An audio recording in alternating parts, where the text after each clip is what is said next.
উসমান হাদি। বাংলাদেশের হৃদয় উসমান হাদি, হৃদয়ে ক্ষরণ নিয়ে সবে মিলে কাঁদি।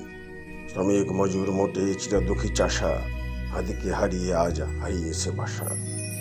ইনসাফের স্বপ্নচারী মানুষের জিয়া, হাদি সেই স্বপ্নের আশা জাগা জিয়া। ইনসাফ কায়েমে যে ছিল অবিচল, সুশীলে পেখম মেলে বনে কিনা ছল। বিদ্রোহী কবির কাছে চিরঋণী হয়ে ধরেছিল ওই কাশে বুক পেতে দিয়ে। এখানে যে কোট চালিয়ে খেলে যায় দাবা, হাদি বলেছিল তা শকুনের থাবা। সাম্রাজ্যবাদী কিনা ভাগাড়ের জমি, সহস্রাব্দ উন্নয়নে খসে পড়ে মমি। সব কিছু খাবলে খায় মাংসাশীবাজ, পুকুরে মাগুরে মিলে দুর্নীতিবাজ। হাদি চেয়েছিল যা করতে বিনাশ, দাতা লাহায় না তাই করেছে দিনাশ। এক হাদি হত্যায় সকলেই বাদী, পুরো দেশটাই আজ উসমান হাদি।